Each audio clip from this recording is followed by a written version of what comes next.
Good morning, Dreyfus. Today's Tuesday, February 26th. I'm Rebecca Neer. And I'm Skye Lenkersdorf. Welcome to DSOA Today Morning News.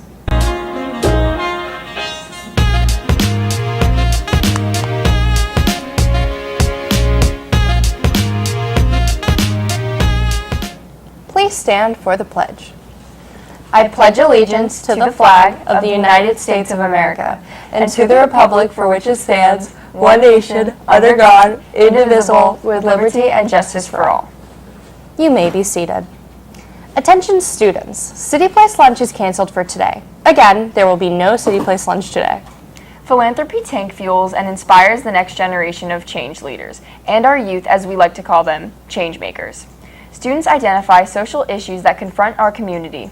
The program challenges, empowers, and equips them to develop and execute sustainable initiatives and solutions to these problems. Philanthropist investors fund student initiatives investing in their community projects. Through one-to-one mentoring, philanthropist investors fuel student desires, helping them execute initiatives while increasing their ability to make meaningful change. The fundamental aims of Philanthropy Tank are to help shape students' leadership paths and, through their creative solutions, address and improve social issues in our community.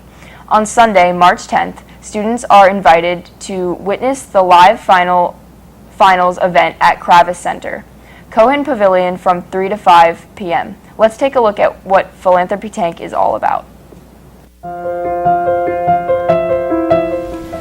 Philanthropy Tank connects students in grades 8 through 12 who have an idea for a social service, activism, or entrepreneurship project with philanthropist investors who mentor them one-on-one and provide up to $15,000 in funding to make that idea a reality.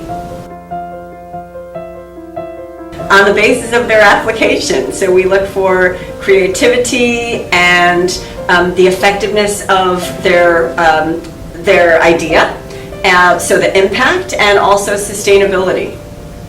I'm Mariel Sabat. I'm a sophomore and a piano major. I'm Christina Linder, and I'm also a sophomore and a piano major. And we're finalists for Palm Beach Philanthropy Tank for Art for the Soul. I'm Mara Backman. I'm an 11th grade communications major, and my project for Philanthropy Tank Finals is called Alive with Music. Art for the Soul is a mentorship program for disadvantaged kids economically and other disadvantages, where we teach them arts, academic, and tutoring. Alive with Music utilizes music therapy to help restore the memories of Alzheimer's patients in Palm Beach County.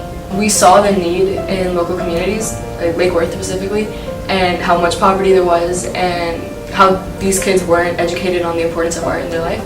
So we knew this place would help us get the sustainability and the funding to keep it going. We help immigrant families who don't have a lot of money, and we provide kids K through 12 with piano lessons, visual art lessons, and tutoring. I think Philanthropy Tank is important because I don't think that schools always give everyone the resources that they need to start an organization, or they may not have the resources at home, but any person can fill out the application pretty easily for Philanthropy Tank. And if you get chosen as a finalist, there are so many people and so many connections that will help you make literally whatever you want into an actual real-life organization, and it's really cool because a lot of people get to see their ideas come to real life. And the application process is, basic information about you and a couple questions about your program. It's nothing too crazy. We want you to apply. Please apply. You know you've got an idea, and we want to help you make it a reality. Dreyfus has 3 students who qualified for the finals: Mara Vachnen, Mariel Sabat, and Christina Lindner. Today at lunch in the cafeteria, you will find representatives from the Philanthropy Tank as well as our 3 finalists to help explain the process and how you can get involved. The Black Student Union has planned a week of fun events to honor the end of Black History Month. Today, the BSU invites you to dress up in your 60s attire and join us as they recreate the Selma Freedom March. The Selma March took place on March 21st, 1965. After months-long battle, the Freedom March finally set off from Selma to Montgomery to lobby for voter registration for African Americans. Let's take a look at this video. The Selma to Montgomery March is the culmination of a long struggle for voting rights that triggers a national outcry.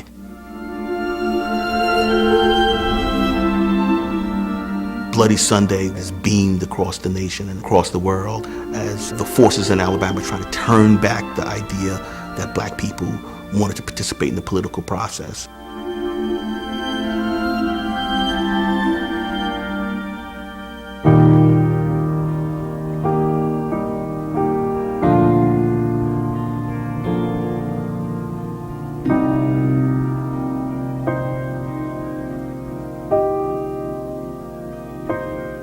Now we had the right to march from Selma to Montgomery and to be protected. The governor, the sheriff department, and others would not interfere. The march starts in Selma, crosses the Edmund Pettus Bridge, and makes it the 54 miles up through Lowndes County. Down Highway 80.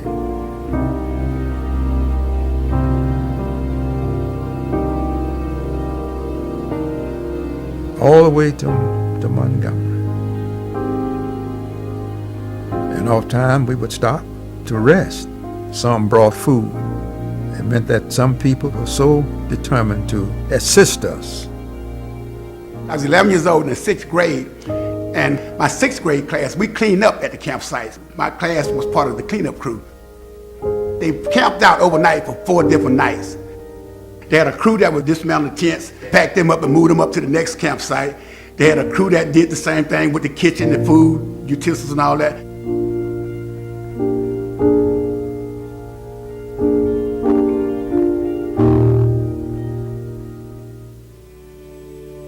Also, there were whites who were determined to holler and discourage those persons who were white who were participating in the march. But during the course of this campaign, even before the march is finished, Lyndon Baines Johnson takes to the airwaves before a joint session of Congress and announces that he's going to put before Congress a voting rights bill. It was a great feeling of accomplishment, knowing that we had done something that we felt would be beneficial to all persons, regardless of their color, whether they were black, white, red, or yellow.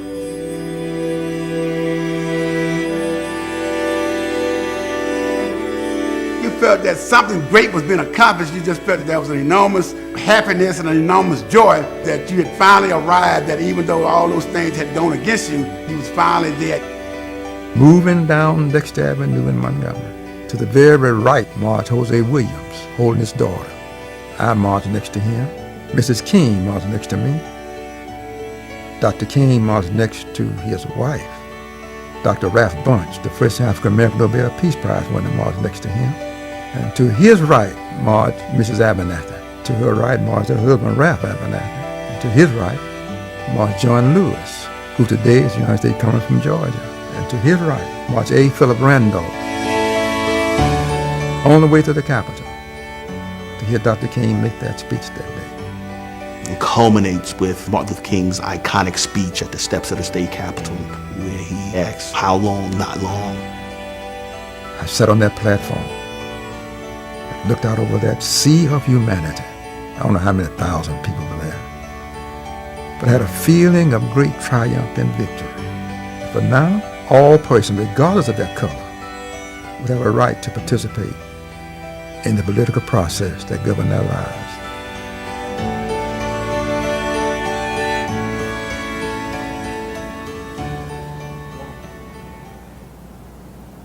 BSU invites all students to participate in the March with Dreyfus today.